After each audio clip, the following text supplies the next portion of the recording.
There is a man in every room. You have seen him before. He does not talk much. He does not explain himself. He does not fill every silence with noise just to feel comfortable. He sits, he watches, he listens, and somehow, without saying a single word, he is the most powerful presence in the room. Everyone feels it. Nobody can explain it. That man understands something that most people will spend their entire lives never learning. Silence is not the absence of power. Silence is power. Today we are going to talk about why. Not the surface version, not the motivational poster version, the real version, the ruthless, strategic, ancient version that Machiavelli understood 500 years ago and that the most dangerous minds in history have always known. By the end of this video, you will never look at silence the same way again. And more importantly, you will never look at people who talk too much the same way again either. Stay until the end, because what I am going to tell you in the final chapter is the part that most people are not ready to hear. Let us start with something brutal. Every time you open your mouth, every single time, you give something away. You reveal what you know. You reveal what you do not know. You reveal what you want. You reveal what you fear. You reveal how confident you are, how desperate you are, how much you need the approval of the person you are speaking to. Words are not just communication. Words are a window, and most people walk through life with that window wide open, wondering why everyone can see straight through them. Machiavelli watched this for decades. He watched powerful men fall not because their enemies were stronger, but because they talked themselves into destruction. They explained their plans before executing them. They justified decisions that needed no justification. They argued when they should have stayed silent. They revealed their insecurities by trying too hard to appear confident. And their enemies, the patient ones, the quiet ones, the ones who said very little and observed everything, those enemies simply waited. They waited for the words to come. And when the words came, they used them. This is the first law of silence. The man who speaks most reveals most, and the man who reveals most loses most. Think about the last important conversation you had. A negotiation, a confrontation, a moment where something real was at stake. Now ask yourself honestly, did you talk too much? Did you rush to fill the silence because it made you uncomfortable? Did you over-explain your position when a simple answer would have been stronger? Did you justify yourself to someone who did not deserve the justification? Most people answer yes, and it cost them. Here is what happens in the brain when silence appears in a conversation. The human brain is wired to treat silence as a problem, as something broken that needs to be fixed, as an awkward gap that someone needs to step in and fill.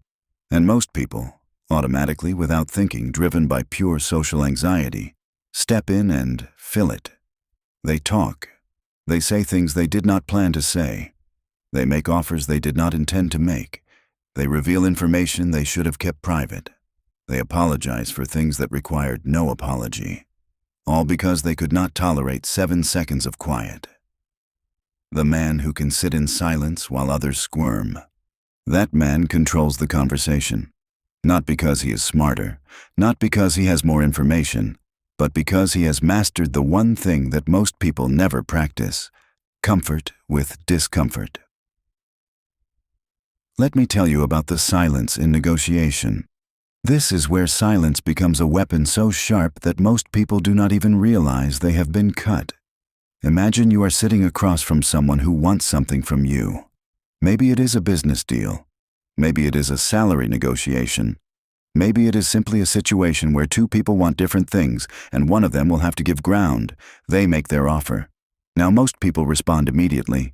They counter, they explain, they show their cards without even realizing they are holding cards. But the powerful man, the silent man, does something different. He simply looks at them, not with hostility, not with confusion, just with calm, steady, unreadable eyes, and says nothing. What happens next is almost mathematical. The other person begins to feel the silence pressing against them.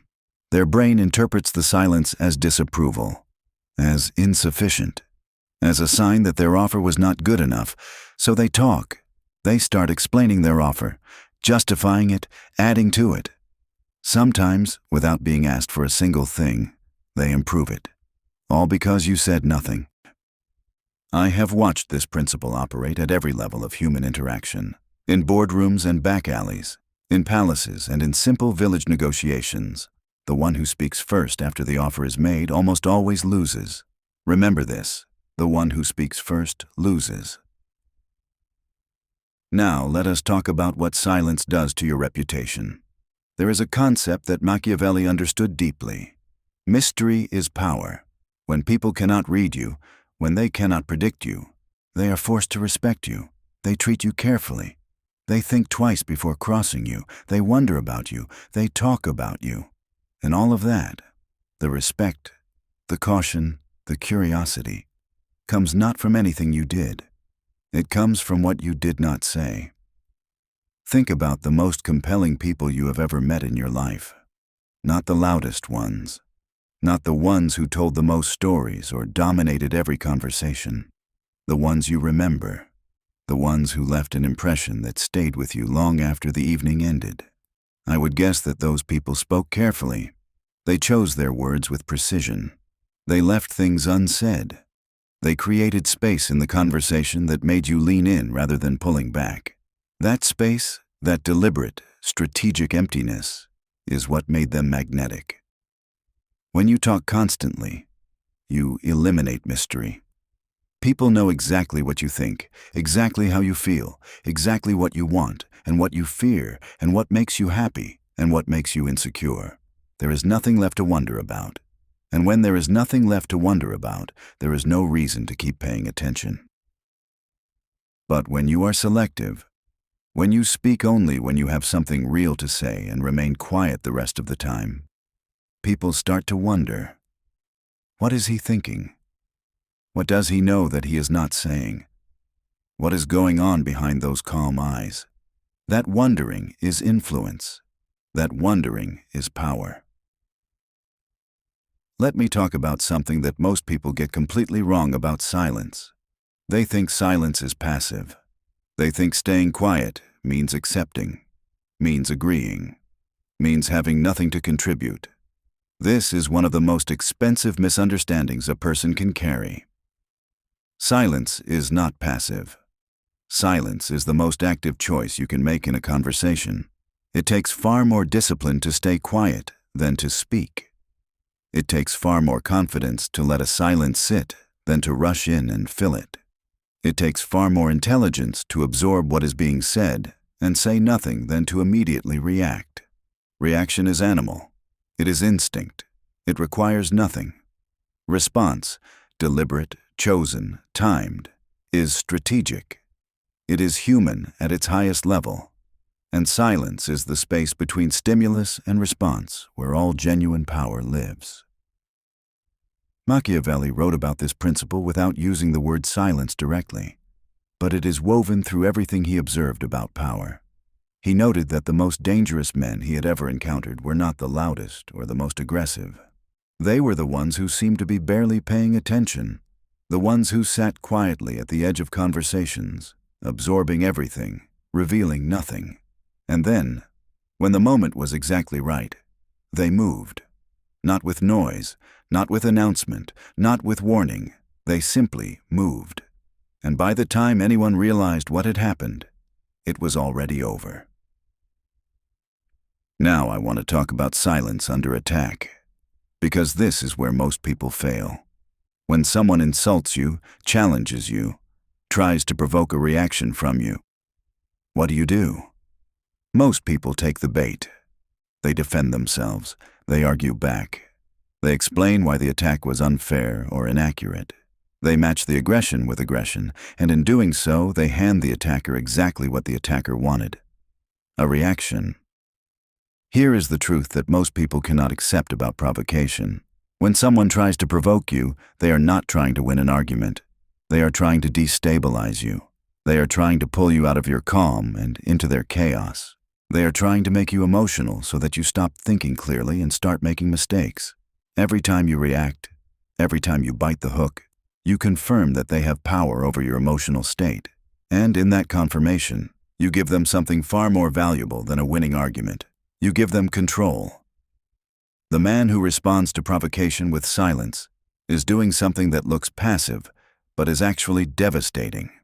He is saying, without words, "You cannot move me. You do not have enough power to disturb my peace.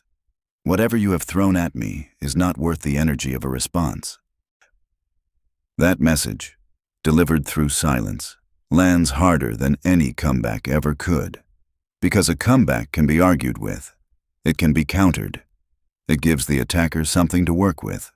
But silence cannot be argued with. Silence cannot be countered. Silence simply sits there, absorbing the attack, reflecting it back, leaving the attacker standing alone in their own noise. Let us talk about what silence reveals about your confidence. There is a direct relationship between how much a person talks and how insecure they are. I want you to think about that carefully because it runs against everything most people believe. Most people think that the person who commands the room, who has the most stories, who keeps the conversation flowing, that person is confident. Sometimes that is true, but very often, what looks like social confidence is actually social anxiety wearing a costume. The person who talks constantly is often the person who is most afraid of silence. Because silence forces presence. It forces people to simply be where they are, without the distraction of words, without the performance of conversation. And many people, perhaps most people, are terrified of that. They talk to avoid themselves. They fill the silence because the silence, when it is truly quiet, asks a question they do not want to answer. Who are you when there is nothing to say? The man who is comfortable with silence has already answered that question. He knows who he is. He does not need the conversation to define him. He does not need the approval of the room to feel secure. He does not need to perform. He simply is. And that quality, that settled, unperformable, unshakable sense of self, is what other people feel when they are in the presence of someone truly powerful. They cannot always name it, but they feel it, and they respond to it. Now I want to give you the practical side, because understanding silence philosophically is one thing, using it is another. The first practice is what I call the 3-second rule. Before you respond to anything, any question, any accusation, any offer, any insult, wait 3 seconds, not 3 minutes, 3 seconds. In those 3 seconds, do not think about what to say. Think about whether to say anything at all. Ask yourself, does my response make my position stronger or weaker? Does speaking serve me here, or does staying quiet serve me better? Most of the time, if you are honest, you will find that silence is the more powerful choice. The second practice is learning to hold eye contact in silence. This is the one that makes most people physically uncomfortable when they try it for the first time. When someone finishes speaking, when they have made their point or their offer or their demand, do not immediately respond. Hold eye contact, say nothing. Let the silence exist between you and breathe. What you will discover is that within 10 seconds, the other person will start talking again. They will add to what they said. They will modify it. They will soften it or strengthen it or explain it. All of that is information you now have. All of that came from saying nothing. The third practice is silence after your most important statements. Most people, when they say something significant, immediately undermine it by adding more words. They make a strong point and then they say, "You know what I mean?" Or, "Does that make sense?" Or, "I think anyway." Every word after the strong statement weakens it. Say the thing that matters, then stop. Let it land. Let the silence carry it. There is one more thing I need to tell you, and this is the part I warned you about at the beginning, the part that most people are not ready to hear. Silence is not just a tool for dealing with other people. It is a tool for dealing with yourself. We live in a world that is terrified of inner silence. We fill every moment with noise, music while we drive, podcasts while we walk, television while we eat, the phone in our hand the moment we feel even slightly bored or uncomfortable. We have declared war on our own silence, and we are losing something profound in that war. The greatest thoughts in human history did not come from busy minds. They came from quiet ones. The most important decisions, the ones that actually changed the direction of a life, were not made in the middle of noise. They were made in the silence after the noise stopped. Machiavelli did not write The Prince in the middle of court politics and noise and chaos. He wrote it in exile, in quiet, in the forced silence of a man who had been removed from everything he had known. And in that silence, stripped of distraction, stripped of audience, stripped of everything except his own mind and what he had observed, he produced the most influential political document of the last 500 years. Silence did not take something from him. Silence gave him everything. So here's what I want you to take from this. Not a technique, not a trick, not something you perform in front of other people. A decision to stop being afraid of silence. In conversations, let it breathe. Let other people fill it. Watch what they reveal when they do. Under attack, let silence be your answer. Watch how powerless aggression becomes when it has nothing to push against. In negotiation, let silence sit after the offer. Watch what happens when you stop rushing to respond. In your own life, give yourself periods of genuine quiet, not just the absence of speaking. Real silence, the kind where you sit with yourself and let your own mind show you what it knows. Because here is what the most powerful people throughout all of history understood. You do not need to announce yourself. You do not need to explain yourself. You do not need to defend yourself. You do not need to perform yourself. The man who has truly mastered silence has mastered something that no amount of clever words can replicate. He has mastered presence. And presence, real, quiet, unshakable presence, is the most powerful thing one human being can bring into a room. Say less, see more, control everything.